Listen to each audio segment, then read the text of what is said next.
Hi, ഒരു തരികിട കറി ഉണ്ടാക്കാൻ വിചാരിച്ച രാത്രി മുട്ട റോസ്റ്റാക്കാമെന്ന് വിചാരിച്ച ചെറിയ ഉള്ളിയും തക്കാളിയും പച്ചമുളകെല്ലാം ഇട്ട് വഴറ്റി മസാല ഇട്ട് ഇങ്ങനെ വഴറ്റുമ്പം കാണാൻ ഒരു ബൗളിൽ മൊയിലൂതിന് പോയിട്ട് കുറച്ച് കുറുമക്കറി കൊണ്ടുവന്നത് കുറച്ചാളുള്ളൂ. ഇപ്പം ഉണ്ടാക്കിയ മുട്ട റോസ്റ്റിൽ പിന്നെ ആ കുറുമക്കറി ഒഴിച്ച് മസാലയെല്ലാം യോജിപ്പിച്ച് വെക്കും. ശരിക്ക് ചിക്കൻ റോസ്റ്റാക്കി അങ്ങനെ ആ മുട്ട അങ്ങനെ കുറച്ച് വെള്ളം പറഞ്ഞ റോസ്റ്റായാൽ കറി അങ്ങനെ ഉണ്ടാവില്ല, പൊരി ഇടാമെന്ന് വിചാരിച്ച് അങ്ങനെ മുട്ട വേവിച്ച് വെച്ചിരിക്കാനും അതും ആ മുട്ടയും മുറിച്ച് ആ കറിയിലേക്കിട്ട് അങ്ങനെ ആ കറി ഒന്ന് ടേസ്റ്റ് നോക്കിയപ്പോൾ അടിപൊളി ടേസ്റ്റ്, നല്ല രസമുണ്ട്. ചിക്കനും മുട്ടയെല്ലാം ആക്കുമ്പോൾ അങ്ങനെ പൂരിക്ക് കുഴച്ച് വെച്ചിരിക്കാനും ഇനി പൂരി ചുടട്ടെ. കുറച്ചാ വേണ്ട, മോനും മോൻ്റെ ഭാര്യയെല്ലാം പുറത്ത് പോയിക്കനി ഓല് കഴിച്ചിട്ടാ വരും. എൻ്റെ ഇളയ മോന് +2 കഴിഞ്ഞ്,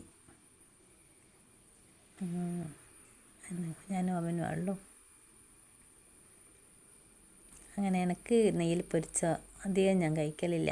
അങ്ങനെ പൂരിക്ക് കുഴച്ച് എടുത്തിട്ട് ചപ്പാത്തിയാക്കി, അയിമന്തി തന്നെ പരത്തിയിട്ട് ചപ്പാത്തിയാക്കി. അങ്ങനെ നല്ലോണം പൊന്തുന്നെല്ലാം ഉണ്ട്, നല്ലോണം വേവിച്ച് നല്ലോണം പൊന്തുന്നുണ്ട്. പൊരി പോലെ തന്നെ ഏകദേശം, അങ്ങനെ ആയിക്കില്ലെങ്കിലും. അങ്ങനെ ഞങ്ങളുടെ പൊരിയുമായി കറിയുമായി തരികിടക്കറി. ഇങ്ങനെയെല്ലാം പെട്ടെന്ന് കറിയെല്ലാം ആക്കിയാൽ നല്ല അടിപൊളി ടേസ്റ്റ് ആയിരിക്കും. നമ്മൾ ഒരുങ്ങി കറിയെല്ലാം ആക്കിയാൽ എത്ര ടേസ്റ്റ് കിട്ടില്ല. പിന്നെ പാല് കൊണ്ടേനോ അത് കാച്ചി വെച്ച് ഇപ്പം എൻ്റെ മോനിക്ക് ചായ കൊടുക്കാൻ പറയുന്നുണ്ട്. അങ്ങനെ പൊരിയും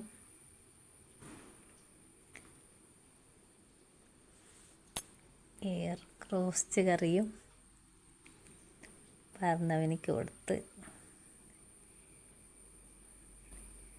ഇനി എനിക്ക് ചപ്പാത്തിയും കറിയും.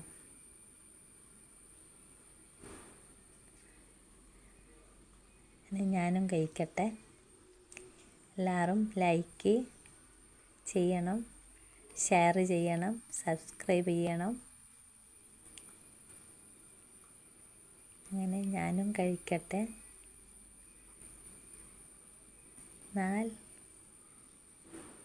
Okay bye. നിങ്ങളെല്ലാം കഴിച്ചോ? Okay bye.